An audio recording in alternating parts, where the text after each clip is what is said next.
زه به د عرفان سره خپله ملګرتیا همیشه د پاره ختمه کما. هغه ځان ته وایي څه چې یو بل نوی ملګری ورله میلاو شو نو هغه زما په اړه سترګې پټې کړې او زه یې اګنور کول شروع کړم. هغه څه وایي که هغه ما کور ته نه بوځي نو زه تللی نه شم. دا ټولې خبرې شایان د ځان سره کوي نو هغه ته یو آواز واوریدی شي او شایان هلته کې ودرېږي، شاته وګوري خو څوک هم نه وي. خو کله چې ځنګل طرف ته وګوري نو هلته کې یوه سویره ډېره تیزۍ سره تېره شي. هغه بیا هلته کې ډېر غور سره وګوري خو هغه سویره هلته نه غیبه شي.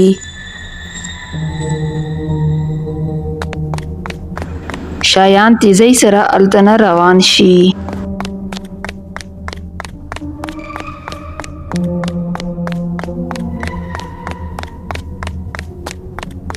او شایان ډېر زیات ویریږي او د ځمکې طرف ته ګوري او روان شي.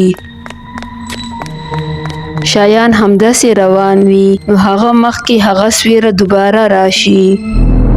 شایان هغه سویره وګوري خو کله چې شایان د سړک په لور ګوري نو هلته کې څوک هم نه وي او ټوله لاره بالکل خالي وي.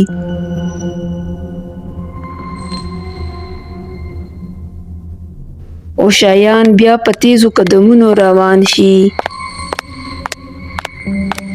او لږ ټیم پس هغه ته ځنګل طرف نه بیا یو آواز راشي او هغه چې څنګه هغه طرف ته وګوري او هغه ته داسې ولګي چې د ونو په منځ کې څوک هغه ته ګوري. نو شایان ونو طرف ته نږدې شي او په غور سره هلته ګوري. د ونو منځ کې یوه چوړیل وي او هغه شایان طرف ته ګوري خو شایان ته هغه چوړیل لیدلی نشي. نو هغه د ونو طرف ته لږ نږدې شي. هغه چوړیل شایان ته خپل مخ راښکاره کړي.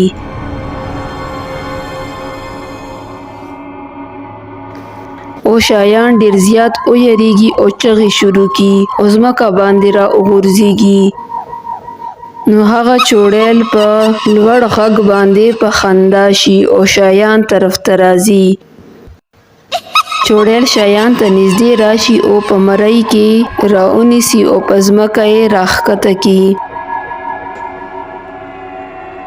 هغه چوړیل د خپلو لویو نوکانو سره د شایان مخ زخمي کړي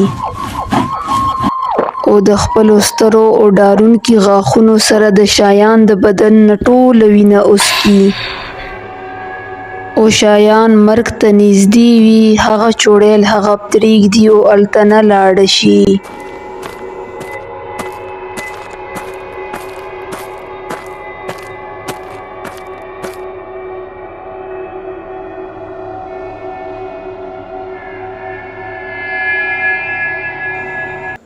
د شایان ملګری شایان هسپتال ته یوسي. ډاکټر عرفان ته ویل چې د ستا ملګری اوس د خطرې نه بهر دی او هر کله هغه په هوش کې راتلی شي. عرفان ټوله شپه ویښ وي او د شایان په هوش کې راتلنو انتظار کوي او ټوله شپه د شایان خیال ساتي او د یوې شېبې دپاره هم شایان یوازې نه پرېږدي. کله چې شایان ته هوش راشي نو عرفان ډېر زیات خوشحاله شي.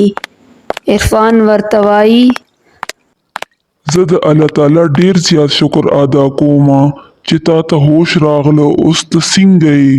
په تا څه شوي وو؟ ته خو ماله په ځنګل کې ډېر زیات بد حالت کې میلاوې. تا باندې چېرته وحشي ځناور حمله کړې وه؟ زه د تا نه ډېر زیات خفه شوی وم چې څنګه تا ته نوی ملګری میلاو شو نو تا زه بالکل اګنور کړم او په ځنګل کې یوې چوړیل په ما باندې حمله وکړه او زه یې ډېر زیات زخمي کړم. یار د چوړیل ټولې خبرې یوه کیسه نه بلکې حقیقت وي او د زما په ملګرتیا باندې دې څنګه شک وکړه؟ هیڅ کلم په ذهن کې داسې خیال را نه ولي چې زه به تا اګنور کوم. د شایان ټول غلط فهمي د منځه ختم شي او شایان او عرفان ډیر زیات پاخه ملګري شي او همیشه د یو بل مدد کوي. که تاسو دا ویډیو خوښه شوی وي نو دا لایک کړئ، زما چینل ایول سټوریز پښتو سبسکرایب کړئ او بیل آیکن ضرور دباو کړئ. د ویډیو کتنو ډیره مننه.